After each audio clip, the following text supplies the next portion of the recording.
ఇసుక అమెరికాను కోలుకోలేని దెబ్బ కొట్టింది ఇరాన్. సో అమెరికాకు సంబంధించిన ఒక యుద్ధ విమానాన్ని పేల్చేసింది. 2 ముక్కలుగా విడిపోయి పేలిపోయింది ఈ విమానం. సో దీంట్లో సుమారు 10 మంది అమెరికా సైనికులు కూడా మృతి చెందినట్టుగా సమాచారం అందుతోంది. అమెరికాను మరో కోలుకోలేని దెబ్బ కొట్టింది ఇరాన్. యుఎస్ యుద్ధ విమానం E-3 AWACS ను పేల్చేసింది ఇరాన్. 2 ముక్కలుగా విరిగిపడింది యుద్ధ విమానం. సౌదీ అరేబియాలోని ప్రిన్స్ సుల్తానా ఎయిర్ బేస్ పై జరిగిన దాడిలో ఈ విమానం అయితే ముక్కలైపోయింది. మొత్తంగా ఈ E-3 AWACS ఈ విమానానికి అమెరికాలో అత్యంత అడ్వాన్స్డ్ యుద్ధ విమానంగా పేరుంది. మరి అత్యంత అడ్వాన్స్డ్ అయిన ఈ విమానాన్ని పేల్చేయడానికి గల కారణాలు కూడా ఈ యుద్ధ పరిస్థితుల తీవ్రతను మనం అంచనా వేయొచ్చు. సో యుద్ధ పరిస్థితి ఇంకా తీవ్రతరం అవుతుందని మనం చెప్పుకోవచ్చు. సో మీరు బిగ్ టీవీ స్క్రీన్ పైన చూడొచ్చు. యుఎస్ యుద్ధ విమానం E-3 AWACS. సో ఆ విమానం దాని యొక్క మోడల్ ఏ విధంగా ఉంది ఏంటి అనేది మీరు ఒకసారి బిగ్ టీవీ స్క్రీన్ పైన ఫస్ట్ బాక్స్లో చూడొచ్చు. సో రెండవ విజువల్లో మీరు వచ్చేసేపటికి ఇరాన్ పేల్చేసిన ఈ యుద్ధ విమానం ఏదైతే యుఎస్ అతి గర్వంగా చెప్పుకుంటుందో, మా దగ్గర అడ్వాన్స్డ్ వెపన్స్ ఉన్నాయి, అడ్వాన్స్డ్ ఎయిర్ క్రాఫ్ట్స్ ఉంటాయి అని ఏ విధంగా అయితే చెప్పుకుంటుందో అటువంటి యుద్ధ విమానమే అదే ఈ E-3 AWACS విమానం 2 ముక్కలుగా విడిపోయింది. అంటే ఇరాన్ పేల్చేసినప్పుడు ఈ విధంగా శిథిలాలు మాత్రమే మిగిలిపోయాయి. ఇదైతే అమెరికాకు మరొక కోలుకోలేని దెబ్బ అని చెప్పుకోవచ్చు. గతంలో అంటే యుద్ధం స్టార్ట్ అయ్యి ఇప్పటికీ 30 రోజులు కూడా కావస్తోంది. ఈ నెల రోజుల టైంలో ఎన్నో రకాలైన యుద్ధ విమానాలను కూడా పేల్చేసింది. అటు F-15, F-18, F-35. సో ఇటువంటి యుద్ధ విమానాలను కూడా పేల్చేసింది ఇరాన్ అమెరికాకు సంబంధించి. సో ఆ యుద్ధ విమానాలు ఏ విధంగా ఉన్నాయి, సో అక్కడ సిచ్యువేషన్ ఏ విధంగా ఉంది, అటాకింగ్ ఏ విధంగా జరిగింది, ఆ డీటెయిల్స్ ఇప్పుడు చూద్దాం.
అమెరికాకు సంబంధించిన ఈ E-3 AWACS ఈ air Born warning and control system ఈ యొక్క మిషన్ అంటే ఈ యొక్క ఎయిర్ క్రాఫ్ట్ అనేది ఒక సవరించిన బోయింగ్ 707 విమానం అని కూడా మనం మాట్లాడుకోవచ్చు. ఇది యుద్ధ నిర్వహణకు అత్యంత కీలకమైన అన్ని వాతావరణ పరిస్థితులలో కూడా నిఘాని ఏర్పాటు చేస్తుంది, ఆదేశాలను ఇస్తుంది, నియంత్రణ అంటే కంట్రోల్ చేస్తుంది, అలాగే సమాచార మార్పిడిని కూడా అందిస్తున్నట్టుగా తెలుస్తోంది. అంటే ఏవైతే మిసైల్స్ వస్తాయో సో వాటికి సంబంధించి వాటిని దారి మళ్లించే చర్యలను కూడా ఇది చేపడుతుంది.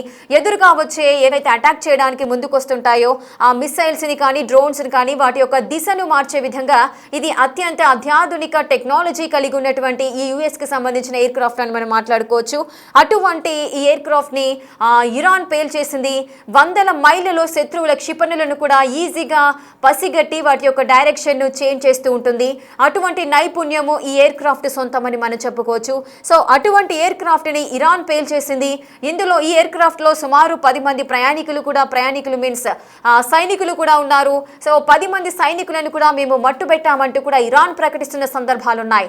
అత్యంత ప్రతిష్టాత్మకంగా చెప్పుకునే ఎయిర్ క్రాఫ్ట్స్ లో అమెరికాకు సంబంధించి A-15, A-18 సో ఇటువంటి యుద్ధ విమానాలను కూడా ఇరాన్ ఇప్పటికే కూల్చివేసింది. సో ఇప్పుడు రీసెంట్ గా అమెరికాకు సంబంధించిన ఈ E-3 AWACS ఈ యొక్క యుద్ధ క్రాఫ్ట్ను కూడా పేల్చేసిన సందర్భాలు అయితే నెలకొన్నాయి. అసలు ఏంటి విమానం, యుద్ధ విమానం యొక్క ప్రత్యేకత అనే విషయాన్ని ఒకసారి చూద్దాం. ఇందులో 30 అడుగులు తిరిగే రాడార్ డోమ్ అనేది ఉంటుంది. అలాగే 250 మైళ్లకు పైగా పరిధిని కలిగి ఉంటుంది. 10 గంటలకు పైగా ఎగిరే సామర్థ్యాన్ని కూడా కలిగి ఉంటుంది ఎయిర్ క్రాఫ్ట్. అలాగే 10 గంటలకు పైగా ఎగిరే సామర్థ్యము, 250 మైళ్లకు పైగా పరిధి, రాడార్ డోమ్ అంటే 30 అడుగుల తిరిగే రాడార్ డోమ్ ని కూడా కలిగి ఉంటుంది. తక్కువ ఎత్తులో ఎగిరే లక్ష్యాలను కూడా ఇది గుర్తించే అవకాశాలు ఉన్నాయి. ఇది ఒక ఎగిరే నియంత్రణ గోపురంలా కూడా పనిచేస్తుంది. సో ఇంత అత్యాధునికమైన టెక్నాలజీతో రూపొందించబడిన ఇటువంటి ఎయిర్ క్రాఫ్ట్ ని కూడా పేల్చేసింది ఇరాన్ అంటే సో నెక్స్ట్ ఏం చేయబోతున్నారు మరి? ఇటువంటి ఎయిర్ క్రాఫ్ట్స్ అమెరికా దగ్గర ఇంకా ఎంత మేరకు ఉన్నాయి, ఇంకా ఎన్ని సంఖ్యలలో ఉన్నాయి? ఎందుకంటే ఇంత అడ్వాన్స్డ్ సిస్టమ్ ని కలిగిన ఈ యొక్క యుద్ధ విమానానికి సంబంధించి ఈ విధంగా శిథిలమైపోతే పరిస్థితి ఏంటి అనే కోణంలో కూడా ఆలోచనలు అయితే వస్తున్నాయి. మరి అమెరికాకి మనం మాట్లాడుకోవచ్చు, చాలా అడ్వాన్స్ టెక్నాలజీ కలిగిన వెపన్స్ కానీ ఎయిర్ క్రాఫ్ట్స్ కానీ అమెరికా సొంతము. ప్రపంచ దేశాలకు పెద్ద దిక్కుగా పెద్దన్నగా వ్యవహరిస్తూ ఉంటుంది అమెరికా అని చెప్పుకుంటారు ట్రంప్. సో అటువంటిది ఇప్పుడు ఈ ఇంత అత్యాధునికమైన టెక్నాలజీకి సంబంధించిన ఈ యుద్ధ విమానాన్ని ఇరాన్ పేల్చేసింది అంటే ఇంకా ఇంతకు మించిన అడ్వాన్స్డ్ సిస్టమ్స్ లేదా అడ్వాన్స్డ్ టెక్నాలజీ కలిగిన ఎయిర్ క్రాఫ్ట్స్ కానీ ఆ యొక్క సిస్టమ్ కానీ ఇరాన్ వద్ద ఉందా అన్న ఆలోచన కూడా కలుగుతోంది. ఎందుకంటే ఇంతకు ముందు కూడా ఇటువంటి యుద్ధ పరిస్థితులలోనే అమెరికాకు సంబంధించిన ఒక ప్రాంతాన్ని అంటే సుమారు 4000 కిలోమీటర్ల దూరంలో ఉన్న ప్రాంతాన్ని కూడా ఇరాన్ టార్గెట్ చేయగలిగింది అంటే అప్పుడే ప్రపంచ దేశాలన్నీ కూడా ఆసక్తిగా తిలకించాయి. ఇరాన్ వద్ద ఇంత అడ్వాన్స్డ్ వెపన్స్ ఉన్నాయా, అక్కడికి అంటే ఆ మిసైల్స్ కూడా 4000 కిలోమీటర్లకు చేరుకునే రీతిలో వారి దగ్గర ఇంకా ఎన్ని ఇటువంటి సస్పెన్స్డ్ మిసైల్స్ ఉన్నాయి అంటూ కూడా ఎంతో మంది ఆశ్చర్యాన్ని వ్యక్తం చేసిన పరిస్థితులు అయితే నెలకొన్నాయి. సో మరి ఏం జరగబోతోంది? అమెరికాని కోలుకోలేని దెబ్బ కొట్టింది ఇరాన్. యుఎస్ యుద్ధ విమానం E-3 AWACS ను పేల్చేసింది. ఈ యుద్ధ విమానం 2 ముక్కలుగా అయితే విడిపోయింది. సౌదీ అరేబియాలోని ప్రిన్స్ సుల్తానా ఎయిర్ బేస్ పై జరిగిన దాడిలో ఈ విమానం అయితే ముక్కలైనట్టుగా తెలుస్తోంది. అయితే బోయింగ్ 707 ఆధారంగానే ఈ విమానం రూపొందించబడింది అంటున్నారు. ఈ యొక్క యుద్ధ విమానం ఖర్చు మన భారత కరెన్సీలో 6000 కోట్లుగా చెప్తున్నారు. ఈ విమానానికి వందల మైళ్లలో శత్రువుల క్షిపణులను పసిగట్టి గాల్లోనే పేల్చేసే నైపుణ్యం కూడా ఉంది అంటున్నారు. సో మరి ఈ యుద్ధ వాతావరణానికి సంబంధించి అక్కడ సిచ్యువేషన్ ఏ విధంగా ఉంది? ఇంత అత్యాధునికమైన టెక్నాలజీ కలిగిన ఈ యుద్ధ విమానాన్ని పేల్చేసింది ఇరాన్. మరి ఏం జరగబోతోంది నెక్స్ట్? పూర్తి డీటెయిల్స్ మా అసిస్టెంట్ ఎడిటర్ రామ్దాస్ అందిస్తారు. రామ్దాస్, అసలు ఏం జరుగుతోంది? యుద్ధము ఆపుతున్నారా లేదా అనే కోణంలో ప్రతి ఒక్కరు కూడా ఎదురు చూస్తున్నారు. ట్రంప్ ఆపేసాము 4 రోజులు 5 రోజులు అన్నారు, కానీ ఇరాన్ మాత్రం విరుచుకుపడుతున్న సందర్భాలు అయితే నెలకొంటున్నాయి. ప్రజెంట్ సిచ్యువేషన్ ఏంటి? దేశాలపై మళ్ళీ విరుచుకుపడుతుంది. 85వ విడత దాడులు చేసింది ట్రూ ప్రామిస్ 4 లో భాగంగా ఇరాన్. తాజాగా సౌదీ అరేబియాలోని అత్యంత కీలకమైన ప్రిన్స్ సుల్తాన్ ఎయిర్ బేస్ పై ఇరాన్ భారీ ఎత్తున క్షిపణులు డ్రోన్లతో విరుచుకుపడ్డట్టుగా మాకు తెలుస్తుంది. ఈ స్థావరం అమెరికా యొక్క సైనిక కార్యకలాపాలకు ప్రధాన కేంద్రంగా ఉంది. చాలా కీలకమైన స్థావరం ఇది. ఈ దాడిలో కనీసం 10 మంది అమెరికన్ సైనికులు గాయపడ్డట్టుగా తెలుస్తుంది. వాళ్ళ ఇద్దరు పరిస్థితి కూడా విషమంగా ఉన్నట్టు తెలుస్తుంది. సో అంతర్జాతీయ మీడియా ఆ నివేదికల ప్రకారం మనం ప్రస్తుతం అంటే సైనికుల పైన కాకుండా అక్కడ విమానాలపై కూడా ఇరాన్ గురిపెట్టింది. దాంట్లో అమెరికాకు చెందిన రిఫ్యూలింగ్ విమానాలు ఏవైతే ఉన్నాయో అక్కడ అది, దాంతో పాటు నిఘా కోసం ఉపయోగించే E3 సెంట్రీ అవాక్స్ విమానం దెబ్బతిన్నట్టుగా మనకు తెలుస్తోంది. శాటిలైట్ చిత్రాల ద్వారా ఈ నష్టాన్ని నిపుణులు కూడా ధృవీకరించారు. వాస్తవానికి ఇది E3 అవాక్స్ అంటే air Born warning and control system అని చెప్తారు. ఈ విమానం ఏదైతే ఉందో ఇది చాలా స్పెషల్ విమానం చెప్పొచ్చు. ఇది ఒక ప్రత్యేకమైన అత్యాధునికమైన రాడార్ అలాగే సెన్సార్ వ్యవస్థ. దీనికి చాలా దూరంలో సుదూరంగా ఉన్నటువంటి ఈ శత్రు మిసైల్ కావచ్చు, డ్రోన్లను కావచ్చు 360 డిగ్రీస్ నిఘా పెట్టి నియంత్రిస్తుంది. అలాగే వీటిని చాలా షార్ప్ అయినగా చెప్తారు. సో ఇవి భూ ఆధారిత రాడార్ల పరిమితిని కూడా అధిగమించి శత్రు విమానాలు, డ్రోన్లను, క్షిపణులను, ఉపరితల నౌకలను భారీ దూరాల నుంచే పసిగడతాయి. ఒక రకంగా అంటే ఇది ఎగిరే కమాండ్ పోస్ట్ లాగా కూడా పనిచేస్తూ యుద్ధ విమానాలను సమన్వయం చేసేటువంటి వైమానిక పోరాట విమానాలు. సో అలాంటి విమానాలను కూడా ఇప్పుడు అంటే ఇవి ముప్పులను ముందుగానే గుర్తిస్తాయి, దాడి జరగక ముందే వాయు రక్షణ వ్యవస్థను స్పందిస్తాయి. అట్లాంటి విమానాలను కూడా ఇప్పుడు వీళ్ళు డిస్ట్రాయ్ చేయగలిగారంటే ఎంత భారీగా విధ్వంసానికి దిగుతున్నారో మనకు అర్థమవుతుంది. గల్ఫ్ దేశాలన్నింటిలో కూడా ప్రస్తుతం భీకర దాడులు కొనసాగుతున్నాయి. ఇంకా అంటే ఇరాన్ కేవలం ఇజ్రాయెల్ మాత్రమే కాకుండా అమెరికాకు మద్దతు ఇస్తున్న గల్ఫ్ దేశాలను కూడా హెచ్చరిస్తోంది. సౌదీ అరేబియాతో పాటు యునైటెడ్ అరబ్ ఎమిరేట్స్ పై కూడా క్షిపణి దాడులు జరుగుతున్నాయి. యుఏఈ గగనతలంలో దాదాపు 370 పైగా బాలిస్టిక్ క్షిపణులు, 1800 పైగా డ్రోన్లను అడ్డుకున్నట్టుగా వాళ్ళు వెల్లడిస్తున్నారు. ఈ దాడుల నేపథ్యంలో అమెరికా అధ్యక్షుడు ట్రంప్ కూడా ఇరాన్ సైనిక సామర్థ్యాన్ని పూర్తిగా నిర్వీర్యం చేస్తామంటూ ప్రకటిస్తున్నప్పటికీ కూడా ఇరాన్ తన వద్ద ఉన్నటువంటి క్షిపణి నిల్వలను ఉపయోగించి అమెరికా స్థావరాలను దెబ్బతీస్తూ ఉంది.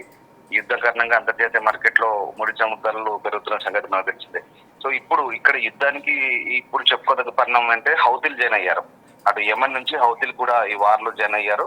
వాళ్ళు కూడా ఓపెన్ స్టేట్మెంట్ ఇచ్చారు. హౌతీకి సంబంధించిన స్పోక్స్ పర్సన్ కూడా చాలా క్లియర్ గా బహిరంగంగా స్టేట్మెంట్ కూడా ఇచ్చారు. అంటే ఈ యుద్ధంలో తాము కూడా జాయిన్ అయ్యాం. ఇక హౌతీలు నేరుగా అటు ఇజ్రాయెల్ వైపు కూడా అటాక్ చేస్తున్నారు. ఇజ్రాయెల్ వైపు మిసైల్ ప్రయోగిస్తున్నారు. 2 విడతలుగా వాళ్ళు కూడా మిసైల్స్ ప్రయోగించిన పరిస్థితి కనబడుతుంది. సో ఇప్పుడు యుద్ధం ఆగడం కాదు, మరింత భీకరంగా మారుతుందని మనం అర్థం చేసుకోవాలి. ఎందుకంటే ఇటు హౌతీలు జాయిన్ అయ్యారు, అటు హెజ్బుల్లా జాయిన్ అయింది, అటువైపు నుంచి లెబనాన్ వైపు నుంచి ఇటు ఇరాన్. ఈ మూడు గ్రూపులు కలిసి అంటే ఈ 2 గ్రూపులు ఏవైతే ఉన్నాయో ఇవన్నీ కూడా ఇరాన్ పెంచి పోషించిన మిలిషియా గ్రూపులు, ఇవన్నీ కూడా టెర్రర్ గ్రూప్స్.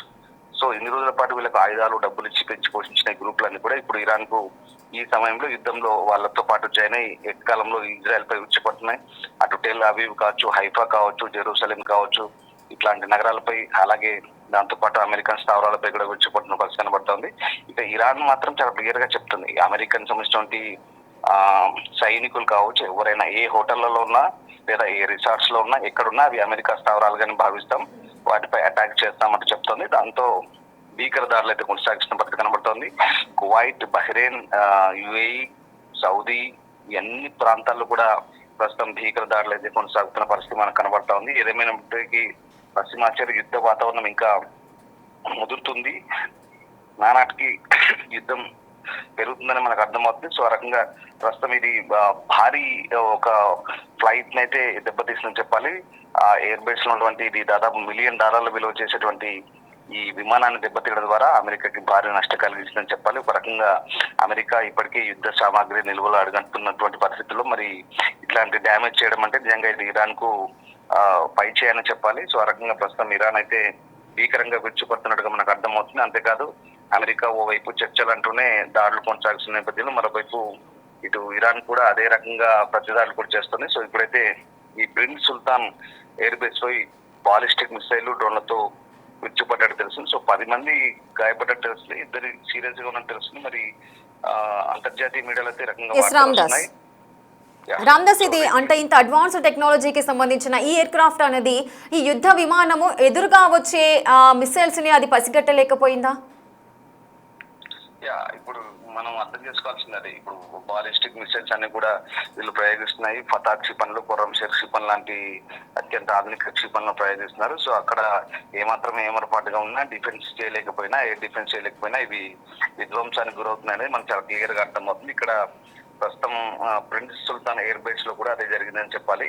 ఇవి ballistic missiles, inter continental ballistic missiles సుదూర లక్ష్యాలను ఛేదించి హైపర్సోనిక్ వేగంతో రాడార్ల కన్నుగప్పి కూడా వెళ్లి దాడి చేసేంత నిర్దేశిత లక్ష్యాన్ని చేరుకోగల మిసైల్స్ గా మనకు అర్థం చేసుకోవాలి. సో వీటిని కూడా పచ్చగట్టలేకపోయారంటే ఇరాన్ ఒక రకంగా ఎంత ఆధునిక మిసైల్ తయారు చేసి పెట్టినో మనం దీన్ని బట్టి అర్థం చేసుకోవచ్చు. సో ఆ రకంగా ఇది రీఫ్యూలింగ్ విమానంతో పాటు ఒక నిఘా విమానం అయితే ఇది దెబ్బతిన్నట్టుగా మనకి ఇక్కడ తెలుస్తుంది. సో ఇప్పటి వరకు అంటే ఇక్కడ రాజధాని రియాద్ లక్ష్యంగా చేసుకుని ప్రయోగించిన బాలిస్టిక్ షిప్ ని కొద్ది గాల్లోనే అడ్డుకొని ధ్వంసం చేశారు, డిఫెండ్ చేశారు. సౌదీ రక్షణ శాఖ కూడా ఇది స్పష్టం చేస్తుంది. ఫిబ్రవరి 28 నుంచి కూడా అమెరికా, ఇజ్రాయెల్, ఇరాన్ మధ్య ఈ ఘర్షణలు ప్రారంభమైన నేపథ్యంలో అప్పటి నుంచి ఇప్పటి వరకు జరిపిన దాడిలో మొత్తం 13 మంది అమెరికన్ సైనికులు మృతి చెందినట్టుగా తెలుస్తుంది. సో 300 మంది పైగా గాయపడ్డారు. యుఎస్ సెంట్రల్ కమాండ్ కూడా అదే చెప్తుంది. అలాగే అమెరికా, ఇజ్రాయెల్ దాడులకు ఇరాన్ లో భారీగా ప్రాణ నష్టం కూడా మనకు వాటిల్తుంది. యుద్ధం కారణంగా ఇప్పటి వరకు దాదాపు 2000 మంది చనిపోయినట్టుగా ఇరాన్ నుంచి లెక్కలున్నాయి. అలాగే లెబనాన్ లో కూడా దాదాపు 1500 మంది వరకు కూడా చనిపోయినట్టుగా లెక్కలున్నాయి. అటు ఇజ్రాయెల్ కూడా దాదాపు 15 మంది వరకు కూడా సైనికులు చనిపోయారు, సివిలియన్స్ చనిపోయారు. ఇదంతా కూడా అంటే భారీగా ప్రాణ ఆస్తి నష్టం అయితే జరుగుతుంది. మరి వెస్ట్ ఏషియా వారికి సంబంధించి ఇంకా చర్చలు అంటూ వైపు దాడులు ప్రతిదాడులు మరి కొనసాగుతున్న వేళ ఇంకా పరిణామాలు ఎలా ఉంటాయని మాత్రం ఇంకా రాబోయే రోజుల్లో మరి ఆందోళనకరంగానే కనిపిస్తోంది. Right, thank you Ramdas, thanks for the details. Right, చూస్తున్నారు కదా, అమెరికాకు మరో కోలుకోలేని దెబ్బ అయితే కొట్టింది ఇరాన్. యుఎస్ యుద్ధ విమానం E-3 AWACS ను పేల్చేసింది. 2 ముక్కలుగా విడిగి కింద పడిపోయింది ఈ విమానం. సౌదీ అరేబియాలోని ప్రిన్స్ సుల్తానా ఎయిర్ బేస్ పై జరిగిన ఈ దాడిలో ఇది 2 ముక్కలుగా కింద పడిపోయి ధ్వంసం అయిపోయిన సందర్భాలు నెలకొన్నాయి. ఈ E-3 AWACS విమానానికి అమెరికాలో అత్యంత అడ్వాన్స్డ్ యుద్ధ విమానంగా అయితే పేరు తెచ్చుకుంది. బోయింగ్ 707 ఆధారంగా రూపొందించబడింది ఈ విమానం. ఈ విమానం ఖర్చు భారత కరెన్సీలో 6,000 కోట్లుగా చెబుతున్నారు. మరి ఇంత అధికమైన ఖర్చును కలిగినటువంటి ఈ యొక్క యుద్ధ విమానాన్ని కోల్పోవడము అటు అమెరికాకు కూడా నష్టమని చెప్పుకోవచ్చు. మరి ట్రంప్ దీనికి సంబంధించి ఏ విధంగా స్పందిస్తారు? సో దీనికి సంబంధించిన డీటెయిల్స్ కూడా ఇంకా తెలియాల్సిన పరిస్థితులు ఉన్నాయి. ఇంతవరకు కూడా గతంలో అంటే ఇంతవరకు కూడా అటు ఇరాన్, అదేవిధంగా ఇజ్రాయెల్, అమెరికా ఈ సంయుక్తంగా జరుగుతున్న ఈ యుద్ధంలో ఇప్పటి వరకు కూడా చాలా రకాలైనటువంటి అడ్వాన్స్డ్ యుద్ధ విమానాలను కూడా పేల్చేసింది ఇరాన్. అటు F-15, F-18, F-35 ఇటువంటి యుద్ధ విమానాలను కూడా పేల్చేసింది. ఇప్పుడు రీసెంట్గా E-3 AWACS అనే యుద్ధ విమానాన్ని కూడా కూల్చివేసింది ఇరాన్. మరి నెక్స్ట్ ఏం చేయబోతోంది? ఇంకా యుద్ధ తీవ్రత పెరిగే అవకాశాలు ఉన్నట్లుగా సమాచారం అందుతోంది. సో ట్రంప్ ఈ మేరకు ఏ విధంగా ముందుకు వెళ్ళబోతున్నారు అనేది కూడా తెలియాలి.